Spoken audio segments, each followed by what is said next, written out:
Sit down. Oh, you're live. You take a photo Yeah, of just yourself. it's really like. Do you put it as Fitz is back? Yeah. Oops, I turned that off. You talking to me? Yeah. So the great thing about the Zoom unit is we don't have to worry about barely touching it, and then all of the Everything falling apart. yeah, very dirty back there. Oh, it's great to be back. I feel like I haven't been here in so long. I'm lonesome, but I'm happy. Need to double check that we're actually gone live. I got an email there. Did you? Mm-hmm. Did you get the emails? I do, but I don't have my email notification on. Oh, there we go.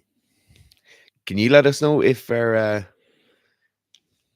audio is okay? That'll be great. Oh, there's a little depth of field in the thumbnail as well. That's lovely. It's a nice touch, isn't it? Oh, that's lovely. Oh, I got a live notification. Yeah. Oh, that's what I get as well. Oh, Ian, who's a new employee. I don't know who he is. He just wandered into the studio looking vaguely homeless. I would say potentially looking like somewhere from the Midwest or somewhere West Cork. It's hard to tell. West Cork. It's essentially the same thing. The Midwest and West Cork, I think, are the same peoples. Where do you mean by the Midwest? Midwest USA, like, you know? Yes. Like Montana. Yeah. Montana. Dr. Demographics said he's ran out of magnesium, needs Sika sleep. Me and soon. you both. Super soon. Soon. Super. It's on the press. Super soon. It is. Literally weeks away. Yeah. Weeks away. It's literally out of our hands now. Yeah, it's actually. Which is great. Yeah. These are the worst hands possible. Okay. Christopher Tack says, morning, fellas. Just watching your commentary of Ilya breaking world records. They're some of my favorite videos to make. There's quite a few of those as well, to be fair. There was a lot of those Ilya videos. Did you watch the training camp video I did last week? No. Did you find I found that like a 2000s one. Yeah, it was pretty good. Have I seen that one before? I think I showed it to you. Yeah, it's Russia 2000s, just some load of random Russians, peak Russian technique, because they're all still taking ample amounts of gear. Yeah. And they're all pretty young, so they're still pretty fast. I think that's what we call glory days. The glory days of the Russian training system, for sure. I don't recognize any of them. Even but there was a couple of juniors snatching like 155 in the 80s to 90s, I'd say. Body weights. Lockout. Yeah. Great timing. Everyone had the exact same start position. Yeah. Yeah. There's a lot to be said for homogeneity of a system, isn't there? That's how you build champions. That's how you get consistent progress, you know, because you know the inputs and outputs that you need to get. You know the inputs you need to put in to get outputs from people, and then you end up with a series of really consistent solutions to very consistent problems. Like you only have a series of problems that arise from a consistent system, and then you can adjust based on past experience. You've a number of inputs that you know will get you an output, and then when you see them with this thing, you go, this is the input and that's the output. And it's the problems that your population has. Yeah.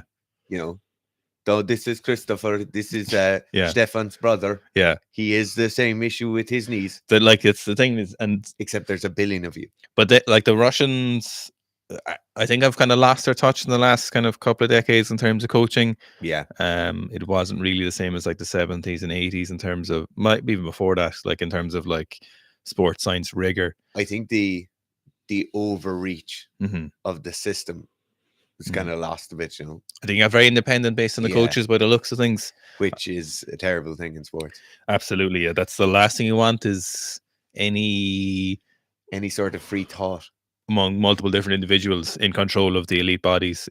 It's not what you want. You just want everyone's singing from the same hymn sheet, same program. Like there's actually in one of the books, in one of Mediev's books, he talks about how they had multiple different schools, like literally like school programs of kids lifting, like teenagers, and they were all operating independently, and they're like their average improvements, and then they were like no, and then they sent them out a program, a system for everyone to do. Everyone had the same kind of program, and all the results just got a lot better. You know, like it's a lot more consistent. It's quite interesting, but actually, because you know there is certainly nuance and things, and you definitely need to be in a position where there's some adjustment but there's way less adjustments than there is way more consistency, you know. I think as well, there's far less nuance in professional sport Mhm. than there is in like amateur sport, where it's people in their 20s, 30s, 40s, and 50s who all have their own kind of unique little quirks going on. Mhm. If you're dealing with a load of 15 or 16-year-old people who've been selected because they're animals, there's very little nuance there. You know, they're going to make it through the system or they're not going to make it. Mhm. You don't necessarily need to bend anything to suit them. Mhm. They're just there and it works, or else they're not there anymore. They're gone. Maria Victor the Guzman. Sorry, I know that Guzman. Broke my wrist, so now I can only do squats. Anything else I could possibly do to keep my upper body strength came using my Oh, this GS is Came account Apostle. since it's premium. That's so funny. So there, something you can absolutely do is just train. First of all, actually, came. How did you break your wrist? Is what I want to know. Yeah. Secondly, what you do is use the principle. It's the bilateral effect or the contralateral effect or bilateral transference, which is if you train the side that's not injured, you'll maintain and keep the progress or strength in the opposite side. It's just a phenomenon in the body that you wouldn't think exists, but it's very well documented. So whatever side you didn't hurt, just keep doing single arm stuff with that, dumbbell pressing, dumbbell rowing, and you will keep a lot of your upper body strength, and you'll keep the side that's injured and immobile fairly well conditioned. It's very interesting. It's quite impressive for your body in its search for bilateral balance. Yeah, it's also something that a lot of people kind of dismiss, Mm. and they're like, because people have this thing of becoming imbalanced when they're injured. Mhm. So they're like, oh, I've broken my, in this case, your wrist. I'm not going to do all my rows and my presses and my curls on my opposite side because I don't want to make the imbalance worse. You need to hit that opposite side with double the vigor and double the intensity that you hit than you would have hit normally, you know. So if you usually did 5 sets of 8 on bicep curls, Mhm. now you've broken your wrist, you should be doing 10 sets of 8 and just hitting it as hard as you possibly can. Imagine all that recovery capital that was going to one side can now go to the other side. You just need to be neurologically stimulating that area as much as you possibly can, and you need to be making sure you're in a kind of biochemical state to facilitate healing as well, which will, lifting weights will really help with that. Also, I would say it's a great time to absolutely smash your midline as much as you possibly can. Make your back so strong that you'll never have a back soreness again. Yes. Not that strong with an injury question. That's not an injury question, but it is an injury question. But he said the audio is sweet, so we'll answer it. He said it's for a friend who's not injured. Any experience with cross fiction? I assume that's cross friction massage for patella tendonitis. If you're going to say you can't answer an injury question, it isn't for me. It's for a friend, and he's not injured. It's just a general question. I haven't had experience with it directly. Most of the stuff you're seeing with tendonitis treatment, tendinopathy treatment Doesn't work. Tendon treatment in general doesn't really work.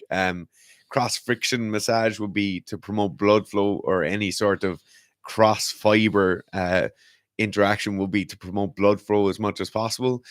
It's very difficult to be promoting blood flow without actively using that muscle tendon unit. So a great way to increase blood flow in your quadriceps tendon would be to do close stance goblet squats.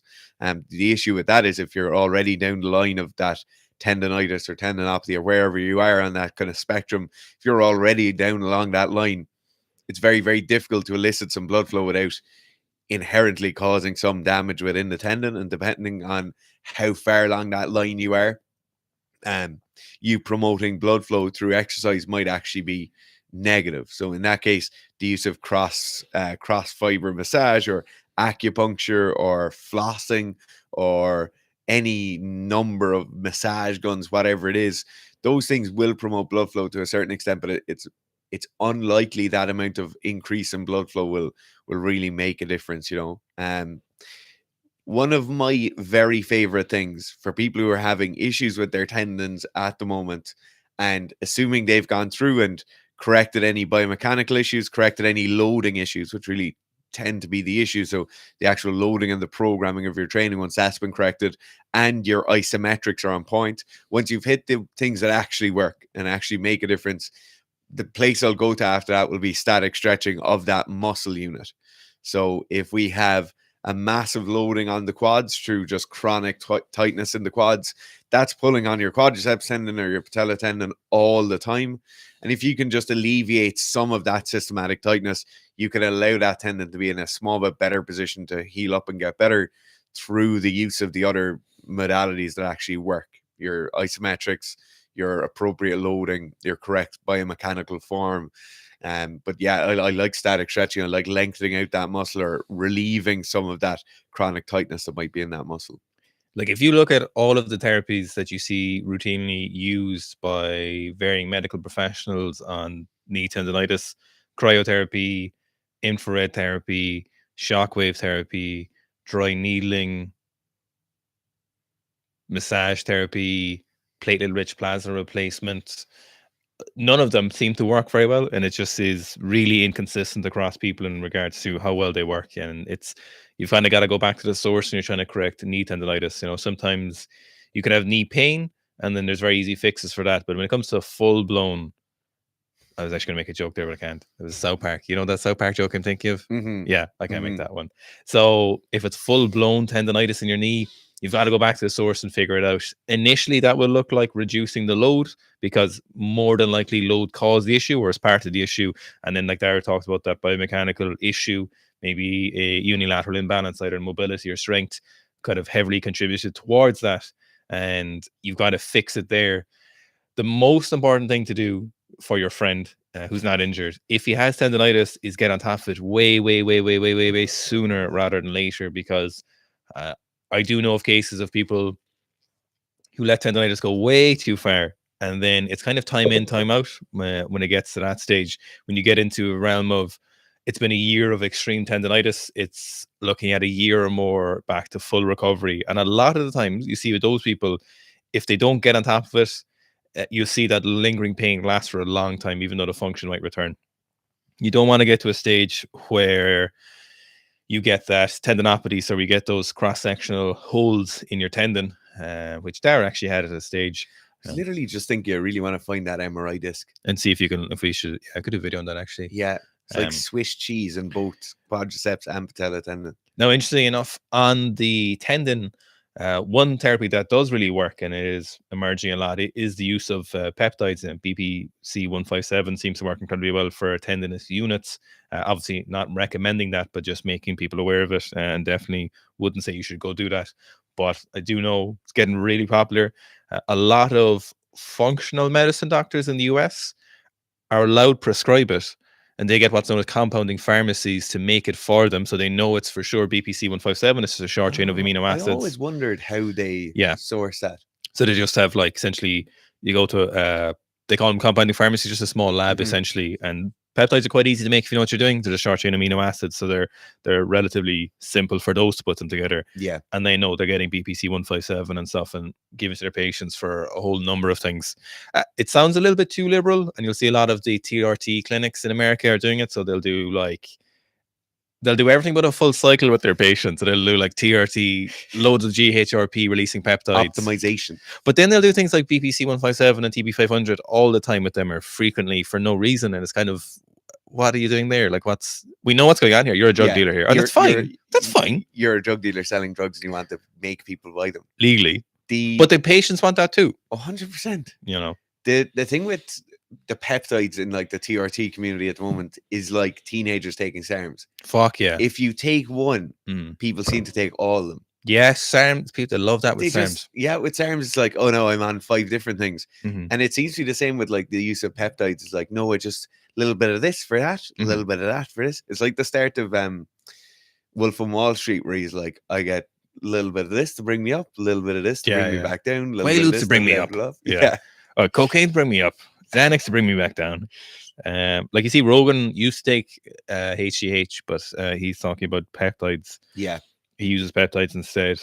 I'd say Rogan's peptides come to him in a glass encrusted cabinet by mute nuns. Yes. Who are maybe witches. And then there's a doctor who is definitely a former Nazi. He's like, Mr. Rogan. Yeah. This is very good. Okay. Ulf says moin. Callum Bud Brophy says, can you tell us more about your comp maybe next year? So this comp, the Sika Strength secret competition, Oh, it has been. we actually can't tell you much We about actually can't tell you much about it because because it's if, secret. we Secret. if we tell you the format, someone else could genuinely go steal it from us. Yeah. Because I think it's a really interesting format. It's a really simple format as well, is the thing, you know. One thing I'm going to say, Mm-hmm. and we're murder for this, is that we'll tell you about things and we'll have all the great intentions, but we have 15 things ongoing at the moment. Mm-hmm. Mm-hmm. I just can't see. Someone asked in the Q&A last week in the thing, they were like, did they? "Will you Sika lift off?" And I said there might be a Sika comp at some stage. There will be a but Sika I comp. did say, yeah, definitely won't be this year. 100%. it cannot be Could this not year. possibly this year. There is. We've now moved on from having our right-hand tablets and our blackboard to having right-hand tablets and a blackboard and a few open docs and the whiteboard. And there's pages stuck to the walls as well. There's so many pages stuck on the wall. There's 3 huge things happening this year, and you know about 2 of them. So you know about Sika Sleep and the book, the squatting book, which is progressing. And then the third one really won't be anything we'll tell you 4 about. big things. What's the fourth thing? There's so many big things, you've forgotten about one of them. What's the? Give me the travel related. over it. 5 big things. No, they know about that. What? I don't know. You've gone crazy. 5 big things. You've lost the running They yourself. can't. Okay. Are 1-inch heels from Pettery? Are 1-inch heels shoes worth using if ankle mobility is not an issue? Yes. So you should definitely, if you're weightlifting, and for most people squatting, weightlifting shoes just generally make things more optimal. So even in the scenario, if you have good ankle mobility and you have optimal dorsiflexion and you can get your knees really far over your toes in the bottom of a squat, it's still beneficial for the solid heel. So a really stable surface makes force transfer a lot more optimal when you're squatting. So that's the reason why squatting on a Bosu ball or squatting on an unstable surface is not good for force production, because your body reduces the force output because it senses you're on an unstable environment via different kind of mechanoreceptors. And when you do that, you reduce the force output. Your body kind of dampens the signals. So when you squat on stuff that is very solid, you're kind of optimizing that. And weightlifting shoes, bar Addy Power 2s, are always very, very solid and very, very rigid. So that stability is very, very important when you're squatting on that on a platform. So it's either that or barefoot. Is it necessary if you're just squatting and stuff? No, you could just squat barefoot or get nice flat shoes, or you could squat in something like some barefoot shoes, you know, with minimal, very little skater shoes. It's not skater shoes. Don't see how much like rubber and this is not what you want. Soft, unstable surface that are squatting through when you're squatting onto the platform. And generally, even if you have good ankle range of motion, you can still benefit a lot from using the extra range of motion you get from the 1-inch heels, because it allows you to squat even a little bit more upright, gets you a lot of quad recruitment, and then you can kind of modulate it from there. And generally, the people who I see who are super mobile are usually people who are younger athletes at the start of their career, male or female. And specifically on the male side, what we typically see happen is by the time they start training a lot, they lose a lot of that hypermobility, and then they end up in a position where they'll need that extra mobility. For example, I'm an example of that. I was 75 kilos when I started. I had extreme ranges of motion in most of my joints, so still have great dorsiflexion, but I used to have ridiculous hyperextension elbows. Now I can't even straighten my arm without pain. That's largely thanks to jiu-jitsu. Oh, how the mighty have fallen. But 30 kilos later, I've lost it, you know? Yeah. So that hypermobility is something that will change with time, and that's what you want. You know, strength training increases tendon stiffness, and that's important for force transfer, and that reduces some of our pliability of our joints, and that's not a bad thing. So I definitely recommend weightlifting shoes. Usually people who ask are people who don't have them, and then they wear them and they're like, oh my god, I'm never taking these off. Yeah, there is no comparison. I think in terms of the 1-inch question, whether an inch is too much or an inch is too little or whatever, a general idea of this will be the Adidas powerlifting shoes, like the power lifts, are a 1/2-inch lift. This is generalities now because the sizing of the shoe tends to change it slightly. Then if you go up to something like an Adi Power or the Nike 4s or the Nike 3s, they're 3/4 inch. And then something like the Antas or the Nike 2s or the Adidas Legacies are 1-inch lift. for most weightlifting applications, you definitely want the 3/4 of an inch or 1 inch lift. So for most weightlifting applications, and I used to kind of hold off and tell people who were the younger developing athletes like Gerf talked about, or some of the female athletes who are very mobile, I'd kind of tell them just to get the powerlifting ones that are maybe 1/2 an inch lift. You're almost better in all situations to get the 3/4 of an inch or a full 1 inch lift. It just gives you that bit extra. I think people sometimes felt like they were kind of very out over their toes, or they felt like they were kind of very, very quad centric when they just be standing there in them when they're not used to it. Give that 5 days of training, and that feeling of kind of being thrown forward or out over your toes when you're squatting, that feeling will alleviate itself very, very quickly. You're just changing around your kind of point of balance in the shoe, or your center of balance. So don't worry about that feeling. That feeling is definitely something that happens almost everyone when they put them on for the first time, but it will go away, and you will get much better outcomes from your training, particularly if you're a weightlifter, but even if you're just squatting. Billy, my homie, just covered your coffee there. Nice. So we just thank you, Billy. We turned on the super chat stuff and the super thanks because primarily just to keep YouTube happy. YouTube really likes when you use its new features. It's like when a toddler picks up something and shows it to you, or when your dog who's some form of retriever brings you a shoe. They really enjoy when you take the shoe off them and tell them they do a job. Yeah. And YouTube is the same in that fashion. They really enjoy when you use new features like shorts last year, these membership things. It's just their flashy new thing. Yeah, that keeps them happy if you use their stuff. Yeah. So we don't expect anyone to give us anything, to be honest. No. And we don't expect you to pay for it to ask questions. We like doing the live streams, and it's great for us and it's good for you. But it's just turned on just to keep the. It's like telling your partner you love their new haircut. Yeah, it's just important to say it. We're bowing down at the YouTube algorithm just to let it know that we're here, and we're just keeping happy. But we do appreciate anyone who does donate. Dan Rate says, or maybe it's Rat. I'd say Rate. Rate says, lads, somebody also said it's weird when I look down at my phone, my hair looks weird. And that's what you call a receding hairline. Someone said it looks like croissants, and I know exactly what they mean. You still haven't got a haircut as well? Like, it's been weeks. I've been in lockdown. Lads, is it possible to rerun the powerlifting blocks 1 through 4, but sub out the squats for the RTA? They're both twice a week squatting volume, so it'll be a straight swap. So it certainly is possible. You definitely can. Hundreds of people have done that with both the powerlifting blocks and the weightlifting blocks. But a word of warning is that why do you want to do it? So if you're a competitive powerlifter and your squat is massively leaving you down, so say you have a 150 kilo bench press, 150 kilo squat, and a 230 kilo deadlift, then that should probably be a good move for you. You really prioritize your squat. You really get your squat bumped up.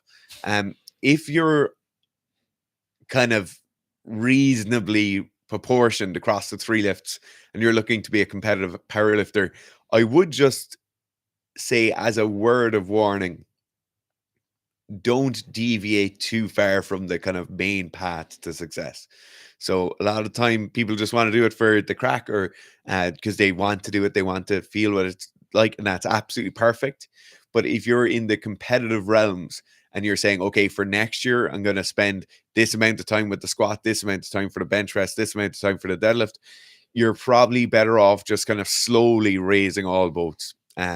So you could certainly do it. You just, as you said, substitute out those 2 days of squats, swap in the 2 days of the RTA, and that works perfectly. Make sure you run your maintenance phase afterwards. Certainly will work. But if you're in the competitive realms and you have competition within the next 12 months, just be wary of that. Be wary of going too far down one of the 3 streams and not giving the other 2 the attention they need. Unmec, a name I recognize, said, want to train chest while weightlifting, better to do weighted push-ups. Sorry, why did I read it like that? Weighted dips or push-ups. So either of these are actually fine. Generally, the way, I thought I answered this in the Q&A last week, Unmec. Maybe someone else asked the same question, or maybe it did make the final cut. But essentially, just think of it like this, that you have a cup full of mobility and a cup full of big old titties. Like, you got a pair of big pecs, big old bitties. And when you fill up one cup, you're filling it up from the other cup a little bit. So technically, now it doesn't really go back the other direction. Your mass doesn't go back into your mobility, essentially. Actually, it kind of does. No, this analogy actually does This work. analogy is perfect. It works perfectly. This anagoli. So when you're so when you're filling your titty cup and you're doing your pecs and you're increasing them and you're turning into Terry Crews, you are slightly taking away from your resources for mobility. However, you can get another cup and fill your mobility with a separate cup. So essentially, just do more mobility to kind of match the amount of work you're putting into your chest. So if you're training chest once or twice a week and you're doing push-ups or weighted dips, to be honest, you probably won't need to do any extra mobility, or rather, the mobility you're already doing plus weightlifting will cover that. However, if you start getting into the phase where you're doing, 12 to 15 working sets of dips and push-ups that are weighted, you are going to start to see some internal rotation of the shoulder happening a little bit. You're going to see some shortening of the pec major and minor. And these are, notoriously dreadful to have tight for overhead movements. If you look at anyone in boxing, for example, if you look at any powerlifter who's trying to put a barbell straight overhead, it's incredibly difficult. It can be fixed and it can be something you can work on, and you can do both of these concurrently. There's no necessarily biochemical law that suggests that a larger muscle is inherently less pliable if you give it the right stimulus. So you just need to work on it a lot, or you need to work a little bit more. The great thing about mobility is it's a lot of internal feedback, and it's incredibly plainly obvious to you if something is working. So if you add in a lot of extra chest and push-ups and weighted dips and you feel like your mobility is not at all affected, then you don't need to do any extra mobility. However, if you feel it is affected, then you may need to work on it and add additional mobility work, and then it'll be very plain to you if this is successful or not. So you just use that kind of internal feedback mechanisms and just keep filling up both those cups. And I wish you best of luck in your search for a C cup. I will say, for a lot of youth or female lifters who have that kind of hypermobility, the bench press is a great tool. It really is, especially closer grip, like what you'd see a standard S&C bench press looking like, is very, very useful. And you can load it pretty heavy without kind of going mental. I have some male weightlifters who are in the 110s and 120s snatching who bench once a week. Yeah. And they have perfectly good mobility. Yeah. I also have some male weightlifters who, if I was to see them looking at a bench press, I'd be like, don't even fucking look at it. Yeah. Kaim Apostle, who's commenting from his girlfriend's account, Maria Victoria de Guzman, says, failed a clean, didn't commit, so ended up hitting my knee with my left elbow, twisting it and hyperextending my wrist. That will do it. That's a scary one. Our Saz, who works for a company, Sarah, who those of you who would have emailed us in the last year or so would have probably interacted with, Saz, when she was like 16 or 17, was training with us in Clarence, and she was going for a 90 or 95 kilo power clean and smashed her quad. Do you remember that? I remember there was like a hole in her quad. There was a hole in her quad from 95 kilos or 90 kilos. That was one of the worst fails I've ever seen, I think. That was definitely one of the most painful things I've ever seen happen in weightlifting. It was just watching from the other end of the gym, looking at Fitz and looking at Saz, and I was like, oh no. Oh dear. And she couldn't, because Clarence was there as well. Like, she was so, she couldn't cry, couldn't say anything. When just kind of scooted herself across the floor. When people, I know, and that's how you just want to be left alone, so I was just saying nothing, but it's very hard as a human to not be like, are you okay? You just want to be like, stop making a big deal about this. Like you have that curl up in a hole and go die kind of feeling, you don't want to be expose your injuries to the other people. Like, geez, that was the video of that it was an Eleco females bar, and the barbell just bent in a C around her quad. That was grim. Max B says, guys, who has the best beard between you? Gurf has the best beard. I've just had longer at it. He's just... When did you start shaving? Say 12 or 13. Oh yeah, that's around the same time. Interesting. Unmex says both. Or sorry, Victor says both. James M says, hello, Mr. and Mr. Strength. Mr. Sika and Mr. Strength. I wonder who's who. I'm probably Mr. Sika. I hope you're well fit. Oh, everyone in the new show yesterday is like, get well soon, fit. Get well. Shut up. Glad you're better. Thanks, lads. Billy, my homie, says 6:30 a.m. in Boston. Boston. Rory McHugh says, what's a potential solution for when one's feet move backwards but their upper body doesn't when snatching? Feet move backwards. So Oh, this so you're is jumping back. generally coming from what I would call, or what Dara would call, giving babies to the barbell. So when you're making contact, you're just smashing your hips in a in a horizontal direction. So as the barbell comes up, you're bringing your hips in like this, and then you're following through with your hips, and the barbell goes this way, you loop out around. And so if you imagine the bar pad is going like this, you have to then move yourself backwards behind to catch the barbell. And obviously there's a lot of variability involved with this increased bar path. So a smoother contact point will have a smaller circle or a smaller arc or half circle. And so you should end up not jumping back at all, ideally. And so this essentially comes from learning how to use your hips in a vertical direction. So sending the barbell straight up, nice long extension, keeping the barbell close. And then you won't have that kind of giving babies to the bar. Giving babies to the bar. It's very much a shift in mindset from this kind of throwing your shoulders back and that kind of opening up and pushing your chest forward and squeezing your glutes, going away from that and instead thinking about keeping your chest forward and vertically extending upwards. It is, if you've coached a lot of CrossFitters in weightlifting, that's one of the main changes you have to make. Like there's kind of 3 main changes you have to make with large scale coaching of CrossFitters and weightlifting, and that kind of throwing the shoulders back, thrusting the hips forward is one of them, because the harder they do it, the worse it gets. So yeah, don't be banging barbells. S. Lewis says, nice Montana accent. There's 2 groups of people who've made me want to move to Montana. Yeah. It's Meat Eater and Robin Dana and Bailey. Montana is one of the nicest places I've ever been in the world. Apparently, real estate is really expensive there now, because I think everyone else Yeah. is finding out. Yeah. But real estate is expensive everywhere in the world now. So I'd love to have so one of my dad's friends is married to a girl from Montana. She's a cabin in the woods there. And we went and stayed there for like 3 weeks when I was like 13 or 14. It's amazing. Yeah. Is there grizzlies in Montana? Yeah. Big ones. You can hunt them though in Montana? No, Montana. I think they're still federally listed. Oh, but they're culled though, aren't they? I don't, not in Montana. They used to have to shoot over the top of them when they came in the deck. You'd wake up in the morning and there was bear prints in the pollen on the deck. Would anyone know though if you shot one? Like really? I'd say they'd know straight away. But I'd say they're shot wholesale, surely. We've gone fishing out there and you'd be like dipping the first fly into the water on a tiny creek at the back of the house, and there'd just be like a fishing game thing pull up.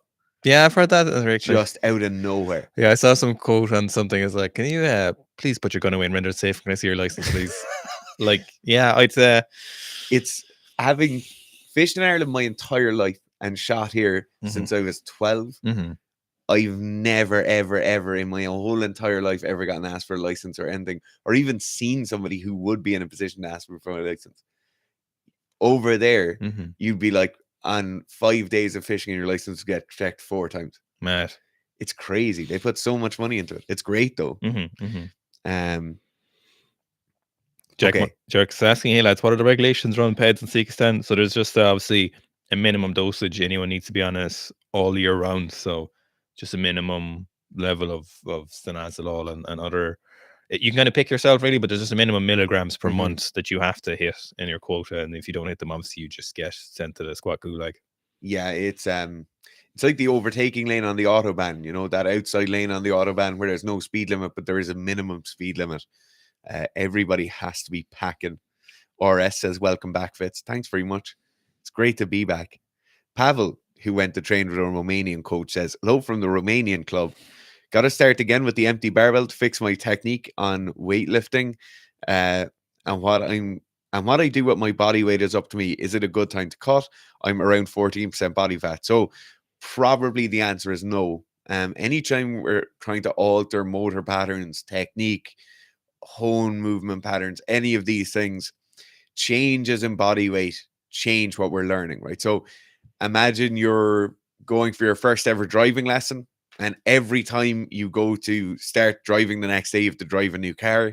That's kind of what you're trying to deal with, right? So say over the course of the next 2 to 3 months, 8 to 12 weeks, they're trying to fix your technique, and you make a change of minus 5 kilos in body mass, that's probably not going to be beneficial.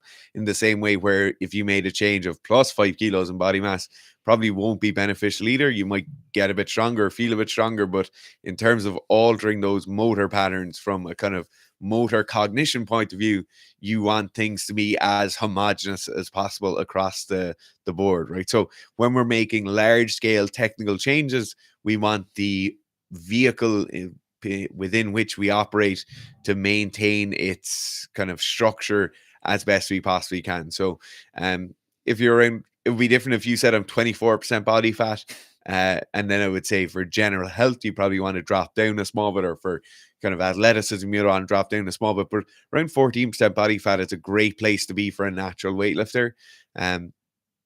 Natural weightlifters really don't want to be too much leaner than that. Around 12 to 14% is around where you want to sit. So I probably wouldn't cut. I probably wouldn't gain. I'd probably work as hard as I possibly can on correcting that technical aspect that the coach is giving you.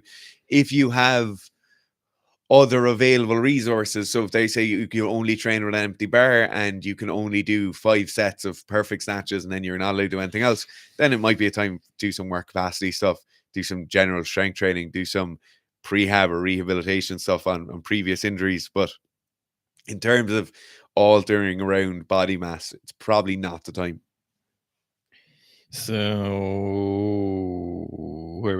Patella stuff never goes away. It's only about living with it. Rehab. It actually does go away. It does. It actually really does. You can get rid of it. Yeah. Ben saying, any tips on strict pressing? I train overhead press 3 times a week, but I find it hard to balance going heavy enough to feel like I'm training, but light enough to continue to progress. Is Sika press the answer? So Sika press could be the answer, but generally the piece of advice I would give you is you want most of your pressing when it's kind of that kind of frequency just to be kind of going like this, like just a really gradual increase.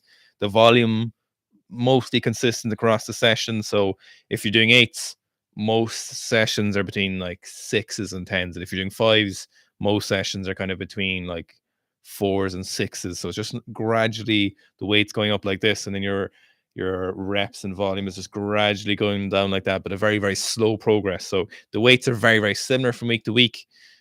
From week to week, in week, session to session, during the week, and then the reps are very, very similar, and you just go over that like a long period of time.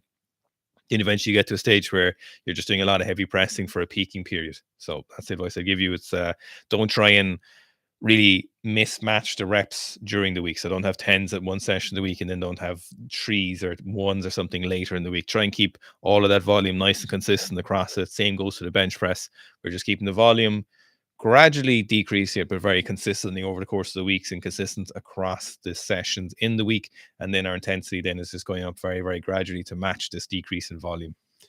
You know, one thing I will say as well, and it's more in the wording of your question, feeling like you're going heavy enough to be training really doesn't matter. And I know we probably harp on about this a lot, but those kind of incremental increases over the course of months, like Owen was talking about, are the important things. How you feel really doesn't matter. So with press training, it could literally go from 3 sets of 8 to 3 sets of 10 to 4 sets of 8 to 4 sets of 10 to 5 sets of 8, 5 sets of 10, and that weight can pretty much be 40 kilos across all of them, or 40 to 42, back down to 40 to 42, back down to 40 to 42, back down to 40 to 45.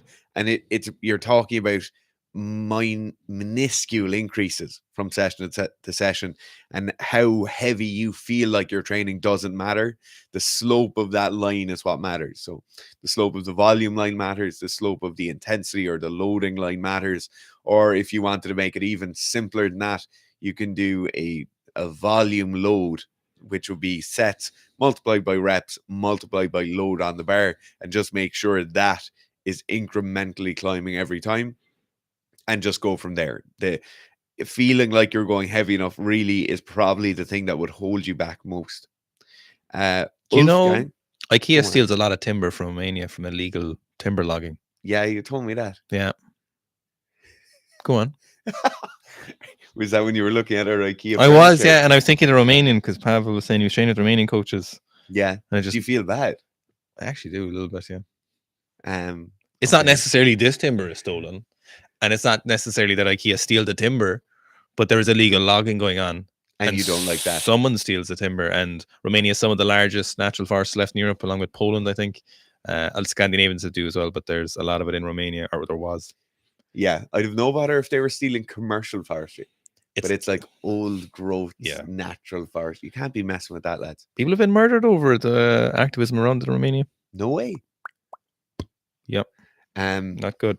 I'd say IKEA are incredibly efficient at committing hits. Yeah, Anton does it for them. It's just a little flat-packed cardboard box, and they take a tube out of it, unscrew the end. Just assembling the gun, get the action, trigger, rail. Okay, Wolfgang says, if squatting 2 days per week, this is a very well-timed question after Ben's. If squatting 2 times a week feels like not enough volume, would you rather increase session volume or include a third session? Would a third session only with accessories make sense? Example, leg press. The only thing that would really matter is that over the course of the months you're training, your actual numbers are increasing. And as we talked about earlier, whether you want that actual number to be weight on the bar and you fluctuate the reps, or you want the actual number to be volume and you fluctuate the weight, the main thing is that you are shifting the needle from month to month and year to year. You feeling like you're not doing enough volume, oftentimes people talk about the feeling of fatigue or the feeling of muscle soreness or the feeling of a pump as they're training. There's 50 different things people will feel like, and then they then feel like they're getting enough training done. The real thing that matters here is the actual number. So the weight on the barbell, the amount of sets you're doing, the amount of reps you're doing, and the amount of sessions you do per week. I would be very, very slow to go from 2 sessions a week to 3 sessions a week. And I'd be even slower to go from 3 sessions a week to 4 sessions a week. So for 90% of people who are squatting, or probably more than 90% of people who are squatting, 2 sessions of squats per week is absolutely sufficient. It will get you all the squat progress you ever need to make. I'd be interested to see what kind of point you're at the moment. So a good benchmark in training will be like what percentage of 1 rep max you can do a 5x5 for, and then what percentage of 1 rep max you can do 3 sets of 10 with. So if you can do 3 sets of 10 with relative ease at 50 or 55% of 1 rep max, then your work capacity is probably pretty good. If you're finding it difficult to do 3 sets of 10 with 40% of 1 rep max, then you definitely need to look at some kind of higher volume, lower intensity work and build up from there. If you're somebody who finds it very difficult to do a triple with 90% of your 1 rep max, then you probably need to get a small bit better at those high-end numbers, start handling heavier weights for multiple reps more often. A lot of the time, people will build a very good work capacity block. They'll do a lot of high volume work, and then they'll taper down into a needle point far, far too quickly, for want of a better term. You need to make sure that triangle is a good, strong triangle, and it's not just this with a very, very short, sharp point at the end. You need to be good across all your work domains, across all areas of work capacity, and build from there. So I would say don't add a third day in. Don't necessarily look at where you're kind of missing out. You first need to check out where you're at, figure out if it's a work capacity issue or a strength issue or whatever it might be, and then go from there. But the most important thing is that needle moves from week to week. Gang to Palm says, hey lads, do you think the Instagram craze of having lat bias, glute bias, quad focused leg press methods of training affect hypertrophy that much? So theoretically, it actually would, if you altering specific joint angles do really interfere with the particular muscle activation depending on what muscles you're going for. So for example, if you were to look at your glutes, if you're looking like gluteus maximus, the upper region of your glutes would see greater EMG activity in a hip flexed position. And when you see things like external rotation, so hip abduction in a flex position would see more EMG activity. Whereas then if you were to look at the activity of the lower gluteus maximus, your glutes are separated into a variety of different sections. If you're in an extended hip position, so standing or lying, for example, you would see more activity there when it comes to hip adduction and the lower regions. And then, for example, if you had flexed knee position. So if your knees are flexed, you'd see lower activity of the lower glutes or whatever in relation to, because the muscle length is shortened, and there's different data then around ranges of motion. So the quads respond really well to full ranges of motion, but it may not necessarily be the case for things like your triceps, for example, that necessarily need that or can get away without it. So there is definitely some truth to it. I would just question, are these people looking at MGR data? I don't think so. I'm just gonna say I don't think they are, and I think they're just making it up or going by feel. I think going by feel is the biggest one, you know. Which isn't like you go from a neutral wrist position during a hammer curl to supinated, and you peak your bicep. Is that better, wrong though? Or you get the short head bicep better. Yeah. My biggest thing with this is your genetic makeup, full muscle, and what those muscle bellies will look like, and what that muscle will look like when it's fully developed. Almost nothing is going to get around that. If you're somebody who naturally has a big, massive arse, you're going to have a big, massive arse no matter how you train it. If you're somebody who has shorter muscle bellies in the bicep and you naturally have this kind of peaked over, rounded bicep that everybody wants, almost nothing anybody else is going to do is going to kind of achieve that, you know. So I think a lot of the time we do get a massive amount of user bias where someone feels like, oh, that really gets more activation for me, and they'll train like that. But what you're seeing is an expression of better genetics in them, in the same way where the classic like calf training thing among bodybuilders, like you're not going to suddenly alter how you do calf raises and go toes in or closer stance or wider stance or single leg, and then suddenly get some change in your genetic expression. You know, it's going to be very, very difficult for you to alter the aesthetic look of a muscle through just the motor pattern or the movement pattern you're using. I'm trying to see if I got in through the draw for Paris yet, but I don't know if the draw has been done yet to get L tickets. But I don't think I've seen it. I got the email saying to look at the things before the draw is done, but that was yesterday, so maybe the draw is done soon. Better get fucking. Did you enter? You didn't enter. No, I need to enter. It's too late now. You can't enter It's this. Too late. To enter this draw, you have to wait till the next round or something. Okay. I think, yeah. I'd love to go to the judo. Oh yeah, that'd be sick. Yeah. I could tell you all the names. Anyway. Ulf says, what's the peptide name again? It's BPC 157, but Rory already answered it for you. So Lazar says, I wonder, is this your man Lazar? Robert Lazar, the UFC or the UFO? Bob Lazar. Bob Lazar. Who had the jet car, who used to work on the UFOs. I hope it's Bob Lazar. Johnny Harry asked did a video on them. Did he? No, on the UFOs last week. Oh, I have so much videos to catch up on. Okay, he says, hello, lads. So Bob Lazar, who makes jet cars in the desert and works on flying saucers. Any Achilles prehab injury prevention tips? Love your training programs. By the way, going to get Sika push to increase my overhead press in 2 or 3 weeks. RTM pull is a dream at the moment. Nice. Thanks. Great to hear. Thank you. Okay, so injury prevention tips or prehab tips for your Achilles. So the main issue we see with Achilles work is when we have people doing plyometric style loading. So they're loading that muscle tendon unit beyond where it's currently beyond its current capabilities, right? So we see this at the bottom of squats. If people are smashing down into the bottom of squats, we also see it a massive amount in running and in kind of bounding, jumping, landing activities. So most people who start back to running or sprinting will have some level of aggravation of the Achilles. Now, how do we appropriately rehabilitate this or prevent injuries or prevent this happening? The first thing you need to do is realize that your loading of training is the most important thing. You slowly building back up is the only thing that's going to really prevent this. No matter how much static stretching or hot and cold treatments or acupuncture or sauna or infrared work, no matter how much of that stuff you do, you're not going to be able to get around the fact that that tendon needs to adapt.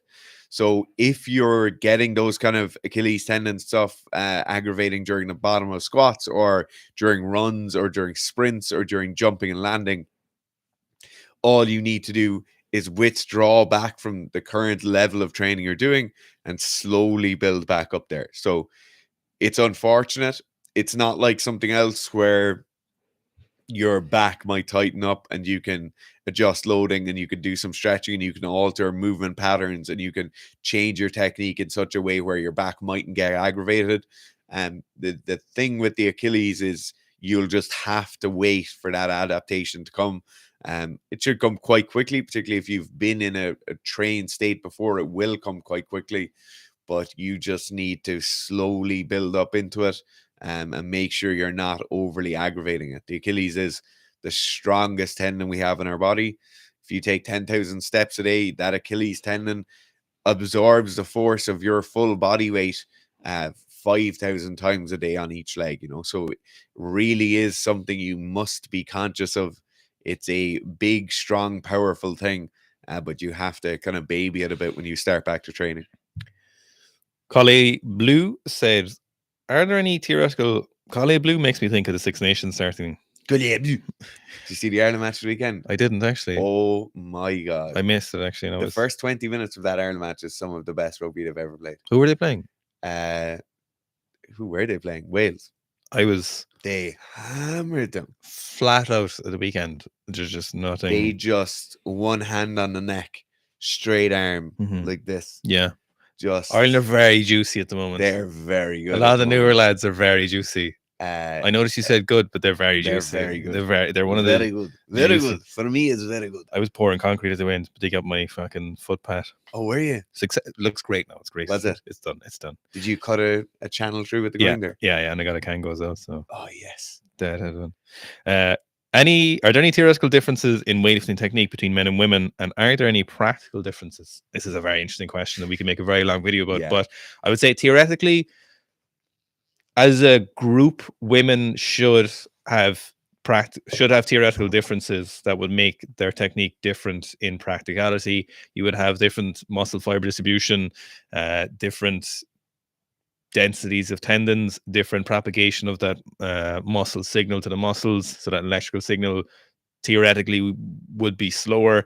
How much force they could produce would be less. Power output would be different. Mobility would be higher generally in female lifters.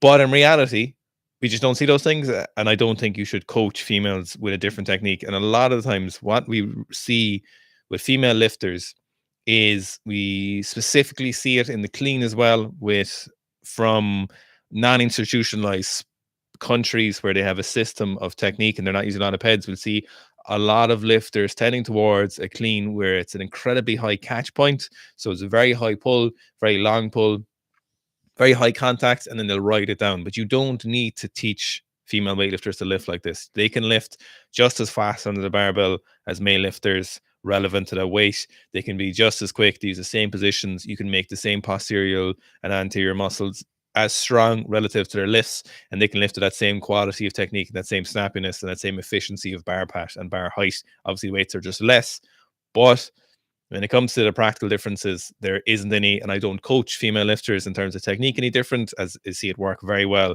when you try and use the same tactical model. The bodies are the same, you just taper it relative to the weights they're using, but I don't think there's any practical difference in terms of technique.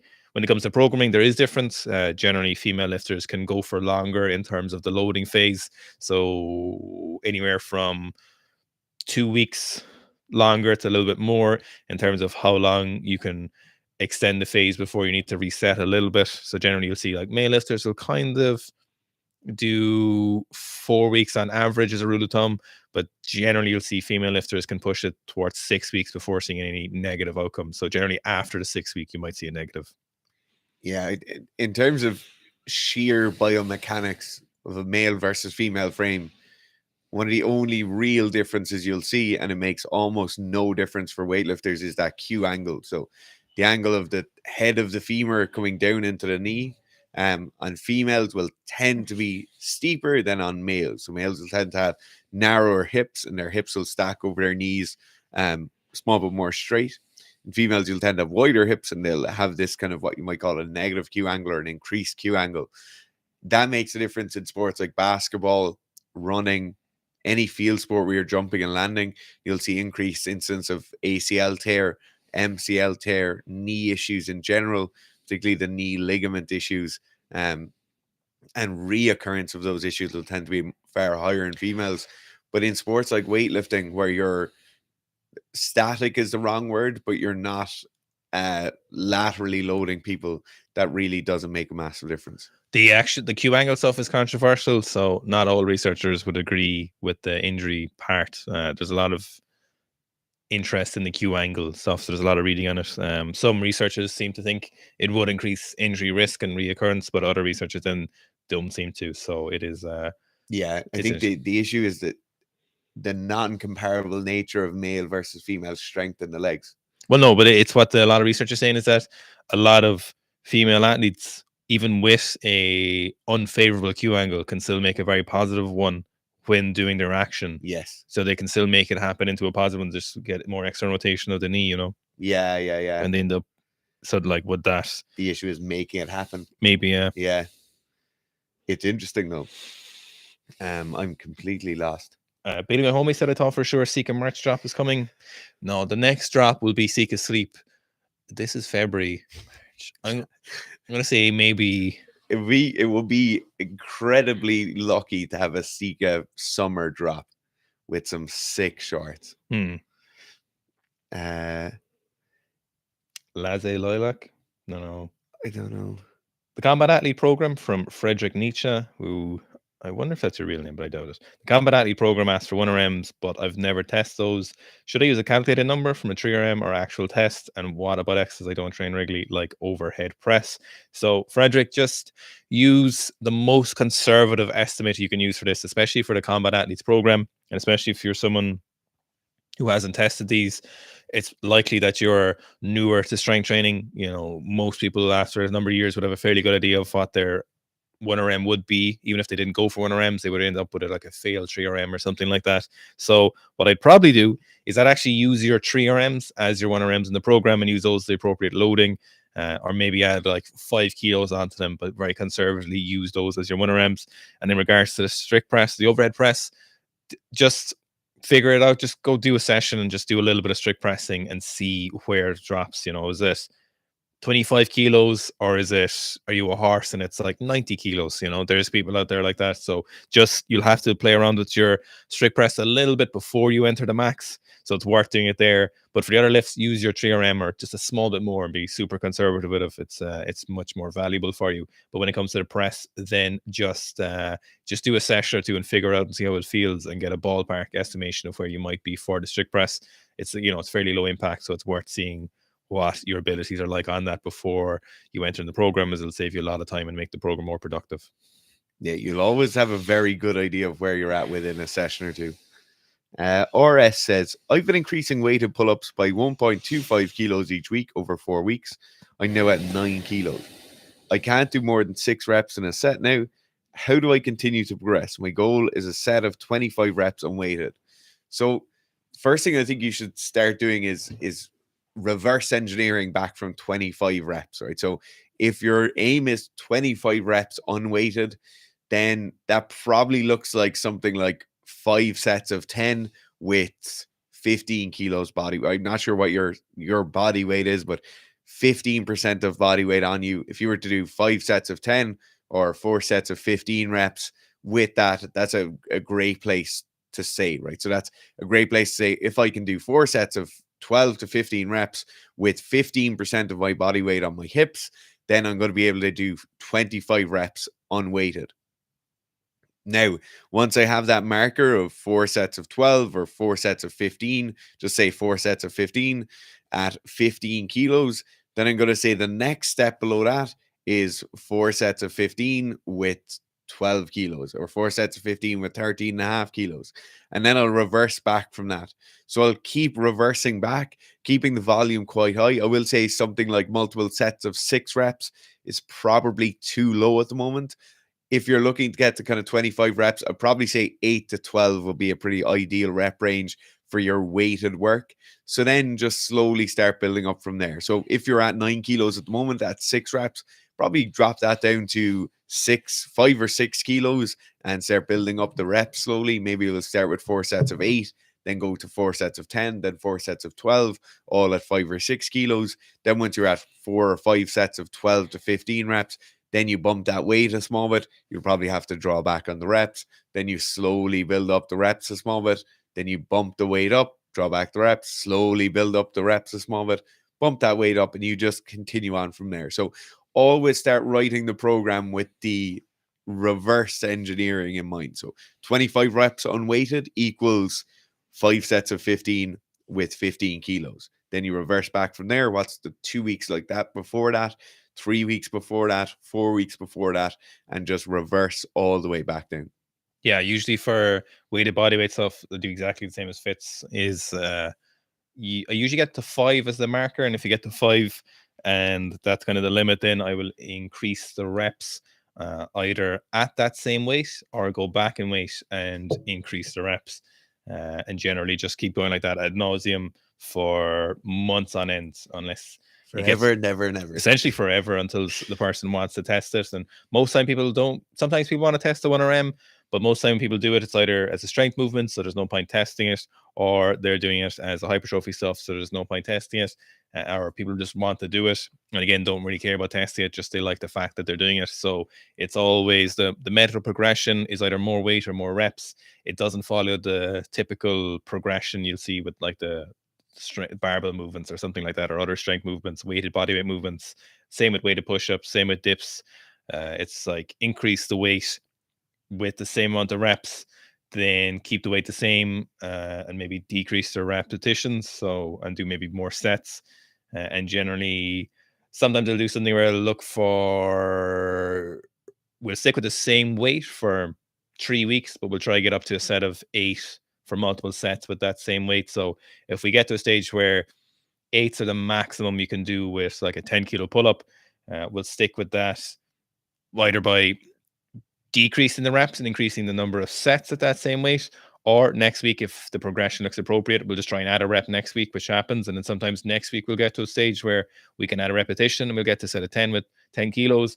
And then from there, we will increase the weight and then drop the reps a little bit, and just kind of look for those progressions. So they're quite 2000s elite FDS, Dan John progressions for those things. Yeah. But they works well. Simples. Okay, Ben then says, so Ben was asking about pressing earlier. Also, can I run Sika press for both strict press and bench press at the same time? No. You really shouldn't do that. Strict pressing and bench pressing are very, very, very, very similar. One you're lying on your back and one you're standing up. And besides that, they're virtually the same. You have a bit more pec recruitment and a bit more overall muscle recruitment in the bench press. The strict press is a bit more demanding on your mobility or your ability to have a good overhead position. But overall, they're very, very similar movements. So what I'd recommend is initially starting by increasing your bench press. This is assuming you're a non-competition athlete. Initially start by increasing your bench press. So use Sika press or Sika bench press for a full block. While you're doing that bench pressing, you just maintain your strict press. 5x5 twice a week, or 4x8, or 5x8, or 4x10 twice a week. You very, very slowly progress that. It's just basically a maintenance phase. You're just slowly, incrementally building weight. You really concentrate on the bench press in that first block. You build a great base of strength with the bench. You then go on to your second block, which will be Sika press, just a pressing overhead movement. You just maintain the bench press during that time. Bench pressing twice a week, same thing. 5x5s, 6x3s, 4x8s, 3x10s. Those kind of rep ranges. You maintain your bench press for those few weeks, and you really push your strict pressing hard. Because those two movements are so very, very similar, it's difficult to be peaking for both at the same time, or really pushing both at the same time. The peak at the same time is pretty simple because they're very, very similar movements. But in terms of actually pushing both hard at the same time, probably isn't the best idea. Paddy's asking if we're going to train in the Midlands with him and Clarence before a big trip. No, we're going to be pretty tight on time for the whole trip in terms of just like work and obviously familial requirements. And to be honest, my only experience in the Midlands of the UK is there's nothing there. Has been my experience. I've been there a few times now, and it's just mostly really flat fields, random red brick villages, and then obviously the They're larger all red brick, aren't they? all red brick, and then the larger kind of populations like Manchester, Liverpool are great for going on a weekend away. Newcastle, but in between there's just nothing else. From what I've seen. Apparently there's very good deer shooting. I could see it being good, yeah. Yeah. I could see it being very good.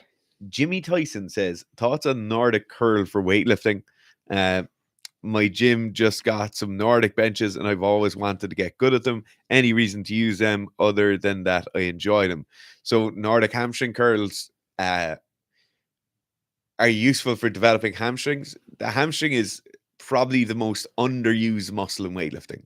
If you're looking at a really high level competitive weightlifter, their hamstring is the most underdeveloped muscle they have, bar their pecs is what I'd say. Very few other muscles get the same love and affection or lack thereof than the hamstrings. Are you saying underused or undertrained? Under both. Okay. Like they're just not really used. If you were an athlete, so field athlete or field sports athlete, a sprinter, a parkour person, you will be doing Nordic hamstring curls to beat the band. They will be as synonymous with your training as the back squat would be. For weightlifters, they're good. I think weightlifters, in terms of general posterior strength, general back health, doing some Nordic hamstring curls is not a bad thing. You're not going to overdo it with the Nordics, but generally for weightlifters, their hamstrings tend to be underloved.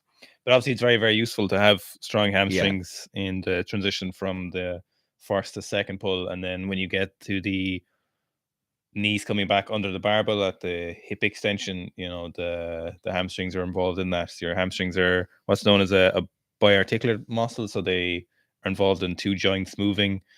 So your hips and your knees, so it is very useful there's no reason not to have strong hamstrings. It's just that a lot of weightlifting does train them to a certain level, like your pulls will train them a lot. Unless you need specific work in them, you're probably okay. But we do love Nordic curls for other athletes. It's a great exercise. But when it comes to weightlifters, I rarely give it unless needed. So like the pulls do it, or pause lifts do it, RDLs do it, and there's no need for the curls. But they're a great exercise though. Collie Bleu says, how do you deal with lightheadedness in the clean and jerk after 130? The weight feels really heavy in the front rack. Lightheadedness when the barbell's on the front rack is kind of multi-component, and I've had multiple people deal with it in different ways and it's worked very well. Some people allow the barbell to be way too far back in on their jugular, way too far back in off their collarbone, and they kind of sit it onto that shelf with the elbows super high. They're like pressing it back into their neck, and they get some auto asphyxiation basically through the barbell being in the incorrect place. In that case, more strict pressing, more push pressing, more front squatting tends to work very well. And the practice of having the barbell across the front of the deltoids, the shoulders being more active and the barbell not murdering them, works very well. I've definitely had it with athletes, particularly lighter weight class athletes who have low blood sugar levels, and it just so happens when they go on to their heavier clean and jerks, they've already been training for 50 minutes or 60 minutes between their warm-ups, their snatches, all the other stuff that goes into it, all the clean and jerk warm-ups, and by the time they get to their heavier clean and jerks, they're actually just kaput. Their blood sugar level is so low. And more metformin. Just more metformin. In that case, some electrolytes and sugars as they're training works really, really well, making sure it's an isotonic mix and they can really quickly absorb those sugars is very, very important. Or something as simple as a handful of jellies as they're training tends to work very well. But those two things, I think, will give you the biggest bang for your buck. Just on a random tangent there, but it's similar to what you were talking about. Let's look at the athletic greens. Do you know how much they are a month? No. It's like €120 a month or €100 a month. No way. It's ludicrous. Athletic greens. There's other really cheap ones you can get. I think BPN have one for like half the price. Okay. Is this comfortable for you? No, this is a stretch. This is deeply uncomfortable. This isn't for. This is popping my hip out.